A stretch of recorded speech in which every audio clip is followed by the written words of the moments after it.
TV에 지금도 하는지 모르겠네요. 진품, 명품. 아마 보신 분들 많이 계실 겁니다. 예전에 보니까 거기에 이렇게 오래되고 잘 보관되어진 작품일수록 금액이 많이 나가더라고요. 많이 나오는 작품들이 주로 뭐냐면 오래된 글씨체, 글씨, 유명한 사람이 썼던 글씨, 아니면 이 도자기다가 많이 나오더라고요. 이조 백자, 고려 청자, 이조 백자, 조선 시대에 만들어진 도자기들을 백자, 백색이 많았기 때문에 그런 것 같아요. 고려 시대 때 만들었던 청자기를 청자, 청색빛이 많이 나기 때문에 그렇다고 그러죠. 그런데 지금도 그 고려 시대, 이조 시대에 만들었던 도기는 많이 지금 회복을 했는데, 고려 시대 때 만들었던 청자는 아직까지도 원형 회복을 잘 못한다. 예전에 그런 이야기를 한번 들은 적이 있습니다. 오래될수록 비싸고 가치가 더 나갑니다. 문화재로 취급받기도 합니다. 한참 된 일인데 이천에 간 적이 있었습니다. 여주 이천. 거기에 가면 도자기 만드는 곳이 참 많지요. 가서 갔던 그 이유는 뭐 관광으로도 간 적도 있지만 그릇을 사려고, 도자기 그릇을 사려고 갔던 적이 있습니다. 그런데 가서 보니까는요, 싸구려들이 참 많아요. 만들다가 좀 이렇게 기스가 났거나 흠이 좀 있거나 정상적인 모양이 나오지 않았거나 이런 것들은 헐값으로 팔더라고요. 그렇게 해야 뭐 생산비 조금이라도 아마 남길 수 있기 때문이겠지요.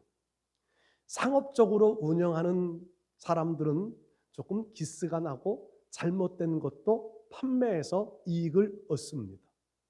그런데 그 도자기를 만드는 진짜 도예공들, 머리도 좀 길고 수염도 좀 길쭉하고, 머릿속에 상상되는 게 그래요.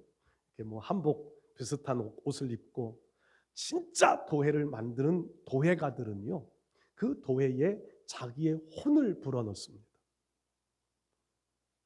자기의 혼을 불어넣어. 그래서 자기가 원하는 모양이 나오지 않으면 절대로 그것을 시장에 넣지 않습니다. 자기가 생각했던, 자기가 계획했던 도자기가 만들어졌을 때 그 하나를 인생의 작품으로 남겨놓으려고 생각들을 합니다.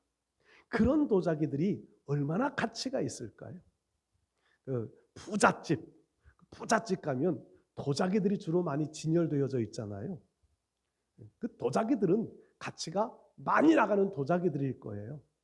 그냥 이렇게 일반 상품처럼 만들어 놓는 도자기가 아니라 도예공의 혼이 담겨져 있는, 정말 자기의 이름, 명성을 걸어놓고 만들어 놓은 도자기들은 비싼 도자기라고 생각을 합니다. 오늘 성경 말씀 예레미야 18장 말씀은 바로 그 도자기를 만드는 토기장이에 대한 말씀을 오늘 성경에 기록을 해놓고 있습니다. 하나님께서 어느 날 갑자기 예레미야 선지자에게 너 토기장이의 집으로 한번 가봐라. 이 토기장이는 상업으로 만드는 토기장이가 아니라 정말 자기의 어떤 품위를 지켜가는, 명성을 이어가는 전통적인 도자기를 만드는 그런 도예공이었던 것 같아요. 하나님은 그 집으로 보냅니다. 그리고 에레미야가 이 토기장이가 토기 만드는 것을 봅니다. 가만히 지켜보니까 토기장이가 자기가 생각했던 토기를, 진흙을 가지고 만듭니다. 그런데 그 진흙을 만들다가 손에서 터져버려. 이것은 자기가 원하는 대로 만들어지지 않았다는 거지요. 그러니까 이 토기장이는 손에서 터져버린 진흙을 다른 그릇으로 다시 만듭니다. 자기가 생각했던, 자기가 원하던 것을 만들기까지 반복적인 일들이 계속 되어질 겁니다.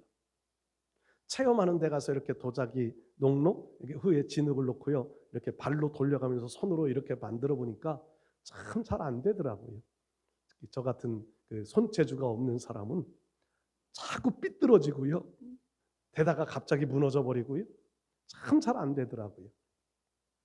토기장이는요, 머릿속에 어떻게 만들겠다, 무엇을 만들겠다 구상을 가지고 거기에 적당한 양의 흙을 가지고 적당한 크기로 적당한 모형을 만들어가면서 토기장이는 자기의 작품을 만들어 갑니다.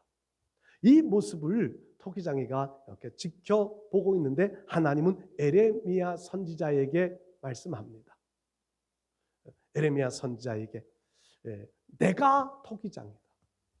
하나님 자신이 토기장이라고 말씀합니다. 하나님 자신이 토기장이고요. 하나님은 토기를 만드는 사람, 만드는 자. 그 토기는 누구냐 하면 바로 우리들이지요. 성경의 말씀으로는 이스라엘 백성들, 남쪽 유다 백성들이 대상이 되어져서 이 18장의 말씀이 전개되어져 나갑니다. 하나님은 토기장이시고요. 우리는 진흙입니다. 하나님의 손에 올려져 있는 진흙. 하나님이 만드시려 하는 계획을 가지고 만들어가는 그릇입니다. 여러분, 가장 인생의 복 중에 가장 큰 복이 뭐라고 생각하십니까? 잘 사는 것이요? 건강하게 살아가는 것이요? 저는 이 말씀을 읽어가면서 진짜 인생의 행복한 것은 하나님이 원하시는 대로 만들어지는 것이다. 그런 생각을 했습니다. 하나님은 우리에게 나쁜 의도로, 나쁜 생각으로 천하게 쓸 그릇으로 만들지 않으십니다. 하나님은 언제나 하나님 보시기에 최고의 작품을 만들어 가십니다. 에베소서 2장 9절 10절 말씀 보면 우리는 그의 만드신 바라. 하나님이 우리를 만드셨다고 말씀합니다. 토기장이가 도예공들이 그릇을 만들 때는요, 자칫 잘못하면 불량품도 나옵니다. 재료를 잘못 선택했거나 이물질이 들어가거나 아니면 순간 실수하거나 불량품이 나올 수 있습니다. 하나님께는 어떨까요? 하나님께 불량품이 있을 수 있을까요? 아닙니다. 하나님, 우리의 눈으로 보기에는요, 하나님은 성경에 우리를 판단하지 말라고 말씀하시는 이유가 있습니다. 우리의 눈에 보여지는 사람들은 다양한 가지각색의 사람들이 눈에 보여집니다. 좀 머리가 좋아 똑똑한 사람도 있고요. 우리가 판단해 볼 때 조금 지식이 좀 부족한 사람이 있기도 하고요.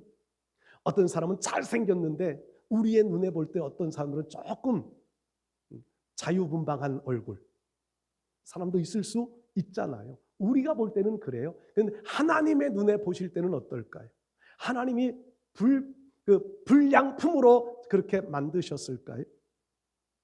저는 동의하지 못하는 이야기 가운데 하나가 노아의 세 아들이 있잖아요. 노아의 세 아들, 그 세 아들이 백인, 그 다음에 흑인, 그 다음에 중간 이렇게 나누어졌다고 그래요. 그런데 우스갯소리로 그런 표현을 해요. 하나님이 처음 사람을 만들 때 도가니 그 불 속에 집었는데 좀 덜 익어서 꺼낸 사람, 조금 더 익어서 꺼낸 사람, 세 번째가 가장 적당하게 꺼낸 사람, 이래가지고 백인, 흑인, 황인 이렇게 나왔다고 우스갯소리 같이 그런 말을 하는 소리를 들으면서 저는 절대 거기에 동의 못해. 하나님은 실수하지 않은 하나님이시라고 우리는 그렇게 고백합니다. 하나님은 실수하지 않으세요. 불량품을 만들어내지 않으십니다. 우리의 눈에 보이기에는 불량품처럼 보이지만 하나님은요, 가장 쓰시기에 합당하게, 하나님 앞에 가장 적당하게 만들어 놓은 작품들입니다. 저도 그렇고 여러분들도 그렇고요. 그러니까 우리 서로요, 비교해서, 우리끼리 비교해서 잘났네 못났네 따질 필요 하나도 없어요. 하나님이 쓰시기에 적당하게 가장 좋은 작품으로 하나님이 만들어 놓으신 겁니다. 오늘 우리가 에레미야서에 나오는 이 토기장이의 말씀을 한번 말씀 나누어 가면서 우리의 신앙의 모습을 한 번 더 점검해 볼 수 있기를 소망합니다. 첫 번째로요, 토기장이는 하나님의 절대 주권을 상징하는 단어입니다. 절대 주권. 토기장이는 어떤 그릇을 만들는지의 선택은 토기장이에게 있습니다. 진흙에게 있지 않습니다. 진흙은 그냥 토기장이가 주무르면 주무르는 대로, 토기장이가 만들면 만드는 대로 만들어지는 그릇입니다. 진흙입니다. 토기장이는 의도를 가지고 만들어요. 계획을 가지고 만듭니다. 이게 주권이라는 단어입니다. 여러분들, 우리가 세상에 태어날 때 우리의 선택으로 태어난 사람이 있나요? 여러분들이 대한민국에 누구누구의 집안에 누구누구의 아들, 딸로, 내가 아들로 태어나고 싶어서, 딸로 태어나고 싶어서 태어나신 분 있으신가요? 없습니다. 절대 하나님의 주권입니다. 그냥 어찌어찌 우연히 태어난 게 아니라 절대 하나님의 주권으로 태어났습니다. 여러분들이 지금 내 얼굴 이 모습 가지고 살려고 태어나셨나요? 오늘 아침에도 제가 머리를 감고 머리를 빗어가면서 내가 내 마음대로 했으면 이 머리가 많게 했을 텐데, 하나님의 주권이에요. 저보고 머리를 심어보라고, 목사님들이 어떻게 말씀하시는 분들도 있으세요. 가발이라도 좀 써보라고. 여름에 뜨겁지 않느냐고. 뜨거워요. 제일 불편할 때가 이 뜨거운 햇빛 띄는 여름날 머리가 진짜 익어요. 그런데 하나님의 절대 주권이에요. 그래서 저는 그렇게 말합니다. 목사님들 가발에도 쓰라고 말하면 그냥 하나님이 지어놓으신 대로 살래요. 하나님이 지어놓으신 대로 살다 보면 머리가 나면 좋고 더 빠져도 할 수 없고 그대로 유지만 돼도 감사하고. 여러분, 오늘 지금 내 모습 이대로의 모습은 하나님의 절대 주권으로 내가 있음을 고백하며 살아가시기를 바랍니다. 하나님의 절대 주권으로 지금 나는 여기에 존재하고 있는 겁니다. 이게 하나님의 은혜, 하나님의 살아계심을 믿고 하나님이 일하시는 역사를 믿고 살아가는 신앙인의 제일 첫 번째 고백이에요. 태초에 하나님이 천지를 창조하시니라. 여러분, 천지를 창조한 것보다 더 중요한 하나님의 말씀의 중심 사항은요, 나를 여기에 창조해 놓으셨다는 겁니다. 하나님의 창조물 속에 내가 포함되어져 있는 거잖아요. 신앙은요, 언제나 하나님과 나와의 관계 속에서 성경을 볼 수 있어야 하는 거예요. 다른 사람 이야기가 되면 안 돼요. 내 말씀이 되어져야 하는 거지요. 성경 말씀을 읽어가면서 그런 의구심 혹시 안 가져보셨는지 모르겠어요. 하나님은 왜 하필 아브라함을 선택해서, 그 아브라함이요, 젊은 나이에 아들을 낳으면 똑똑한 아들을 낳을 텐데 100세가 되어져서, 오늘 새벽에도 그런 말씀을 읽었지만 아브라함의 나이가 100세가 되어 몸에 죽은 것 같은 상황, 그 안에 사라의 나이가 90세가 되어져서 경수가 다 끊어져 버린 상황. 왜 하나님은 그렇게까지 기다릴까요? 아브라함이 얼마나 애타게 기다렸는데, 약속 하나 믿고 가나안 땅에 와서 얼마나 그 아들을 기다렸는데, 그러니까 마음 급한 아브라함이요, 하가를 통하여서 이스마엘을, 하나님 그거 맞고 미리 사라 통하여서 아들을 주었으면 그런 일이 발생하지 않아도 되잖아요. 의구심 안 가져보셨나요? 근데 그것이 하나님의 주권 속에 있었던 겁니다. 하나님의 계획 속에 있었던 거예요. 뒤에 또 말씀드리겠지만 하나님의 계획 속에 있었던 거예요. 그러니까 아브라함이 100세가 되어 아들을 낳는 것, 아브라함의 마음은 급하고 빨리 하나님 아들을 주셨으면 좋겠지만, 하나님의 주권을 가지신 하나님은요, 그보다 더 먼 미래까지 바라보시면서, 그보다 더 먼 미래에 이루어질 일들까지 생각하시면서 100세의 아들을 주신 겁니다. 그게 뭐냐 하면은요, 먼 미래까지 봤다고 하는 것은요, 아브라함의 믿음을 살아있는 믿음으로 증거로 드러내시고 싶었던 거예요. 아브라함에게는 아브라함의 믿음을 드러내고 싶으셨던 거고요. 그래서 그 아브라함의 믿음을 기록하고 있는 성경의 많은 곳, 특별히 로마서나 히브리서의 말씀에는요 이렇게 기록해요. 아브라함은 죽은 자를 살리시는 하나님으로 믿었다. 이삭을 왜 100세에 주셨던 이삭을 왜 모리아 땅에 가서 제물로 드리라고 했을까요? 그럼 차라리 주시지나 말든지. 살아있는 아들을 제물로 불태워 죽여야 하는 아브라함의 마음은 얼마나 아팠을까요? 하나님의 주권이에요. 아브라함은 그 하나님을 믿었어요. 성경은 하나님의 아브라함을 믿음에 그를 의로 여기셨다. 믿었어요. 그래서 아브라함은 하나님이 하라 하시는 대로 시키는 대로 따라가는 겁니다. 그 믿음을 이렇게 평가해요. 아브라함의 믿음은요, 죽은 자를 살리시는 하나님으로 믿었다. 죽은 자 가운데서 다시 주실 하나님을 믿었다고 기록해 놓고 있어요. 이게 믿음이에요. 하나님의 주권을 믿는 믿음. 여러분, 우리에게도 이런 믿음이 필요합니다.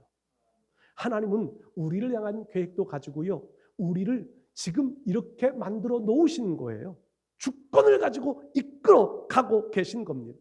우리는 오늘 하루를 생각하고, 우리는 한 달, 1년 생각하고, 길게 생각해봐야 100년 생각하며 살지만 하나님은요 그보다 더 먼 미래까지 생각하시면서 오늘 우리의 삶을 하나님의 주권을 가지고 이끌어가고 계신 줄 믿습니다. 창세기에 나오는 요셉도 마찬가지예요. 요셉을요 하나님은 이왕이면 12 아들들 가운데 장남으로 요셉을 주셨으면 얼마나 좋아요. 그래서 형들에게 미움받지 않았을 거 아니에요. 그런데 11번째 아들이에요. 11번째 아들. 중간에 누나도 하나 있잖아요. 성경에 나타난 자녀 수로만 보면 12번째 아들이에요. 12번째 자녀예요. 그런데 그러면 그렇게 태어났으면 아버지 야곱이요 골고루 사랑해주면 또 얼마나 좋아요. 그런데 이 요셉만 특별히 편애해. 막내도 있는데 막내보다도 요셉을 특별히 더 편애해요. 그 편애하는 것 때문에 형들의 미움을 받아요. 그 미움을 받다가 죽음의 고비를 넘기고요, 형들이 죽여버리자. 그리고 저 갖고 꿈이 어떻게 되는지 한번 보자. 그 장남이었던 루벤, 우리가 저 동생 죽여서 무슨 이득을 받겠냐? 그래가지고 죽이지 않으려고 그러는데 유다가 그럼 팔아버리자. 종으로 팔아버리자. 그리고 아버지 앞에는 죽었다고 말하자. 여러분, 장남으로 태어났으면 이런 아픔 당하지 않아도 되잖아요. 그렇지 않으면요 당당하게 뭐 예를 들어서 뭐 애굽으로 유학을 보내든지, 애굽으로 잘 되어서 똑똑한 사람 잘 되어서 애굽에 가서 더 성공하는 그림이면 얼마나 더 멋져요. 종으로 팔려가서 그것도 누명을 쓰고 감옥에까지 들어가서 그러다가 우여곡절 끝에 총리가 되어져요. 근데 성경은 제가 자주 말씀드리지만 그런 기록을 해가면서 하나님께서 요셉과 함께 하심으로 요셉이 어디를 가든지 형통하였더라. 하나님의 주권이에요. 하나님이 이루시는 프로그램이에요. 그래서 요셉을 통하여서 가족을 살려내고 민족을 만들어가는 귀한 역사의 발판을 만들어가게 하시는 겁니다.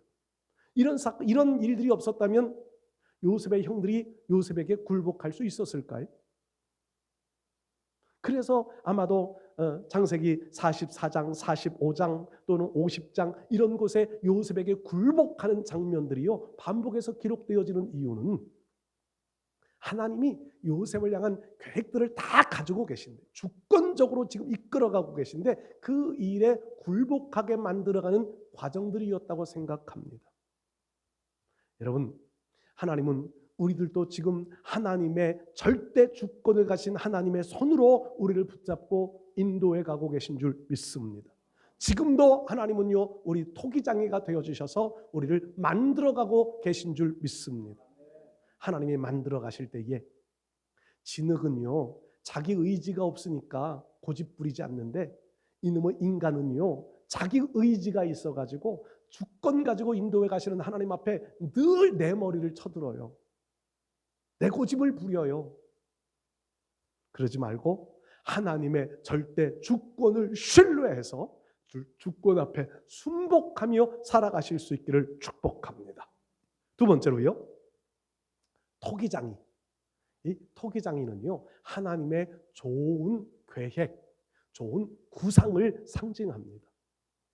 토기장이가 진흙을 가지고 그냥 올려놓고 어찌어찌 하다 보니까 도기가 만들어지는 게 아니라 처음부터 어떤 모양으로 만들겠다. 가끔 이제 박물관에 가서도 그런 걸 볼 수 있고 드라마에서도 볼 수 있는데, 신라 시대나 백제 시대에, 고려 시대에 쓰던 그 도기들이 이렇게 나오는 장면을 보시잖아요. 이중으로 막 되어져 있고 희한한 모양으로 어떻게 만들었을까? 가끔 그런 생각을, 이 성경을 이제 알고 있으니 어떻게 만들었을까? 저는 그런 분야의 전문가가 아니니까 정말 궁금하기도 하고요. 그런데 분명한 것은요, 그런 도기들을 만들었던 우리 선조들은요, 계획을 가지고 만들었을 거예요. 계획. 나로호를 발사하는데 그냥 어찌어찌 하다 보니까 나로호가 나와서 발사된 게, 이번은 순수 우리 기술로 만들어서 발사했다 그러잖아요. 어찌어찌 하다 보니까 만들어진 게 아니에요. 과학자들이 다른 나라 다른 나라 그 우주선들을 연구를 하고, 또 러시아에서 빌려다가 쐈던 그 누리호, 그것도 연구하고, 그래서 우리 기술을 접목시켜서 과학자들이 세밀하게 0.1초만 틀려져도 얘가 삐뚤어간대잖아요. 정확한 타이밍에 우주선들이 이렇게 추진체들이 분리되고 뚜껑이 열리고, 거기에 정확한 시간에 얘가 위성이 바깥으로 나가고, 결국 2개는 안 나왔다 그러대요. 다 정확한 시간에. 이게 좋은 계획들이 없으면 이런 것들을 만들어내지 못합니다. 우리나라가 한 번 쏘아올린 걸 한 번 성공했는데 우주 강국이라고 말하는 이유는요, 그 좋은 구상, 계획들이 이미 다 컴퓨터에 저장되어져 있어서 똑같이 만들어 똑같이 발사할 수 있는 기술을 가지고 있다는 겁니다. 하나님의 구상은 그런 겁니다. 하나님이요, 지금 나라고 하는 한 인간, 개인에게로 놓고 보면 나라고 하는 한 인간이 세상 위에서 살아가는 것 같은데, 하나님은요, 이미 하나님의 구상 속에는 수많은 데이터들을 다 가지고 나라고 하는 하나의 작품을 만들어가고 계신 겁니다. 나는 내 앞에 있는 하나만 보며, 나라고 하는 한 존재만 보며 살아가지만, 하나님은요, 수많은 일들을, 수많은 사건들을 하나님은 다 이미 이루어 가시면서 나라고 하는 하나의 작품을, 또 다른 작품을 하나 만들어 가려고, 또 다른 하나님의 사람을 하나 만들어 가려고요, 이 모든 데이터들을 다 동원해서 나라고 하는 새로운 작품을 지금 만들어 가고 계신 줄로 믿습니다.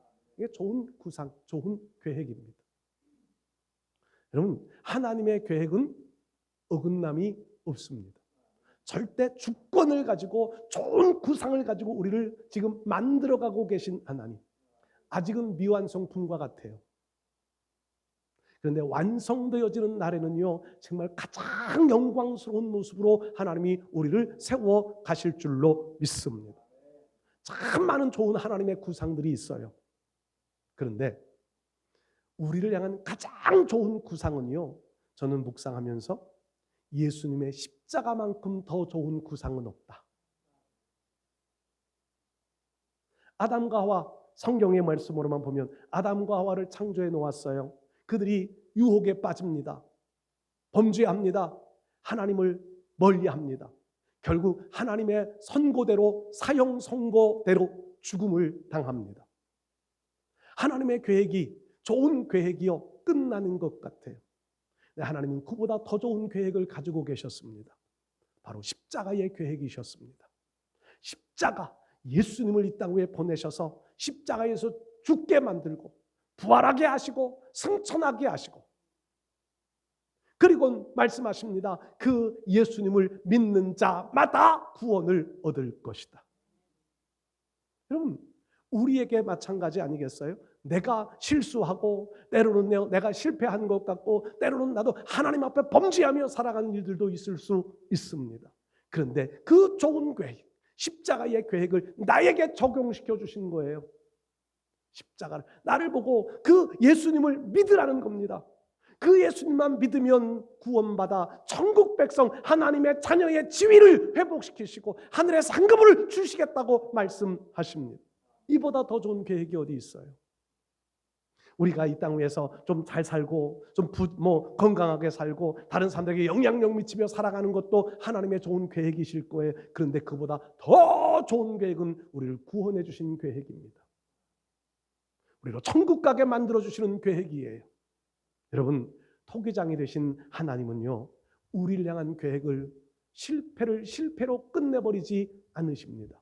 하나님은 실패하지 않으시고요, 우리가 실패하는 거예요. 하나님이 실패한 게 아니라 아담 하와가 실패한 거지요. 근데 그 실패를 실패로 끝내버리지 아니하시고요, 더 좋은 것들로 바꾸어 가시는 하나님이시지 않습니까? 토기장이는 더 좋은 구상을 가지고 더 좋은 작품으로 바꾸어 갑니다. 오늘 우리를 향한 계획이 이 땅 위에 살아가는 동안에도 우리를 향한 계획은 반드시 좋은 계획을 가지고 계신 줄로 믿습니다. 뿐만 아니라 영원한 천국의 삶을 살아갈 수 있도록 길을 열어 가셨고 우리로 그 길 따라오라고 말씀하시는, 십자가 바라보고 따라오라고 하시는 주의 말씀에 이 좋은 계획들을 결코 놓치지 말고 주님의 이 십자가의 구상 좋은 계획을 잘 믿고 따라 천국 백성으로만 살아갈 수 있는 우리 모두 되실 수 있기를 주의 이름으로 축복합니다. 세 번째로요, 이 토기장이는요, 좀 이제 무서운 말씀은요, 축복과 심판을 상징하는 단어입니다. 축복이라고 하는 것은요, 토기장이가 좋은 그릇을 만들어가는 과정이에요. 그래서 완성품은 축복이에요. 그런데 심판이라고 하는 것은요, 만들어가지만 의도대로 되지 않아, 잘 되지 않아, 그러면은요 부셔버리는 거예요. 심판이에요. 이 말씀은 성경 말씀 우리가 읽지 않았는데 저 뒷부분에 7절 8절에 가면 이런 말씀들이 기록되어져 있습니다. 7절 8절 한번 성경을 한번 보십시오. 6절 말씀부터 보면은요, 여호와의 말씀이니라 이스라엘 족속아 이 토기장이가 하는 것 같이 내가 능히 너희에게 행하지 못하겠느냐? 이스라엘 족속아 진흙이 토기장이의 손에 있음같이 너희가 내 손에 있느니라. 내가 어느 민족이나 국가를 뽑거나 부수거나 멸하려 할 때에 만일 내가 말한 그 민족이 그의 악에서 돌이키면 내가 그에게 내리기로 생각하였던 재앙에 대하여 뜻을 돌이키겠고, 계속 읽으면은요, 돌이키지 아니하면 하나님은 멸하시겠다는 겁니다. 이 말씀은 이스라엘 남쪽 유다를 향한 하나님의 말씀, 경고의 말씀입니다. 하나님께서 이스라엘이라고 하는 나라, 남쪽 유다라고 하는 이 나라를 하나님의 계획을 가지고 주권으로 그들을 뽑아서 세워서 민족을 만드시고 또 열국 가운데 강대한 정말 소문난 나라로 만들어 놓으셨습니다. 근데 그들이 하나님의 의도한 대로 인간이 자기 고집으로 살고 싶어하는 마음들처럼 이스라엘이라고 하는 이 민족이 자기 고집으로 가는 겁니다. 하나님 경외하는 신앙으로 가지 않고 자꾸 다른 곳으로 가요. 그러니까 하나님은 돌아오라고 계속 말씀합니다. 선자들 보내서 말씀을 주어 내게로 돌아와라. 너희가 살 길은 내게로 오는 거야. 그런데 그들은요, 자기 고집으로 계속 갑니다. 하나님은 때로는요, 전쟁을 통하여서, 기근을 통하여서, 풍랑을 통하여서 어려움을 만나게 하셔서 이스라엘로 깨닫게 하십니다. 한순간 돌아오기는 하지만 또다시 돌아가고 또다시 다른 곳으로 가고, 하나님은 그런 백성을 그냥 보실 수가 없어서 바벨론이라는 나라를 통하여 멸망시키겠다. 이게 결론의 말씀이에요. 심판하시겠다는 겁니다. 여러분, 오늘 우리가 우리 고집대로 살려 하면 우리도 하나님의 심판을 받을 수밖에는 없습니다. 신명기에 나오는 말씀이 그렇게 말씀하잖아요. 사망, 생명과 사망, 복과 저주의 길, 두 가지 길을 우리 앞에 놓았다는 겁니다. 그리고 우리에게 선택하라는 거예요. 우리는 생명이 있으니까, 우리는 선택권이 있으니까 선택하라는 겁니다.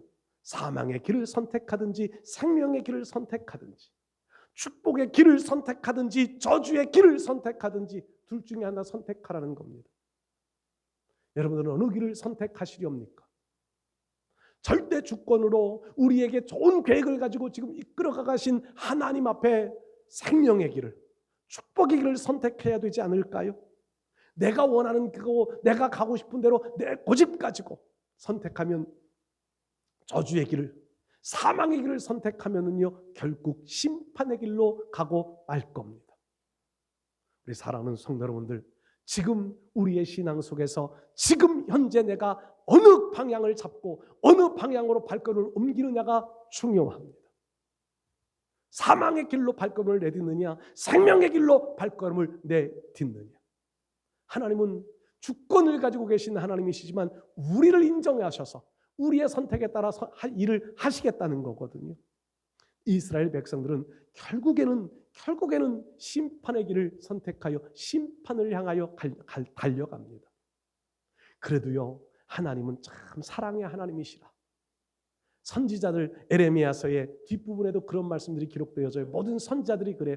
이 하나님의 심판을 선택한 백성들이지만, 그래서 나라가 멸망하고 포로 생활의 70년을 짧게 하는 시간이 70년이었어요. 70년의 포로 생활을 하지만 하나님은 다시 그들의 마음을 돌이켜서 하나님을 찾는 백성 되게 하여 다시 나라를 회복하고 민족을 회복하고 성전을 다시 짓게 만드는 하나님의 계획을 완성시켜 가십니다.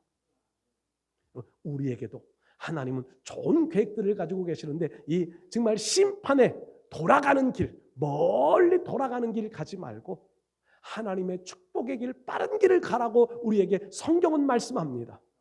십자가의 길은 가장 빠른 길이라고 말씀하세요. 여러분, 이 유일한 길입니다. 우리가 하나님께서 가지고 계신 좋은 계획들이 우리에게 있음을 믿고 예수님 십자가만을 굳게 붙잡고 좌우로 치우치지 말고 우리의 신앙 흐트러뜨리지 말고 믿음의 길만을 끝까지 바르게 걸어갈 수 있는 우리 모두 되실 수 있기를 주의 이름으로 축복합니다.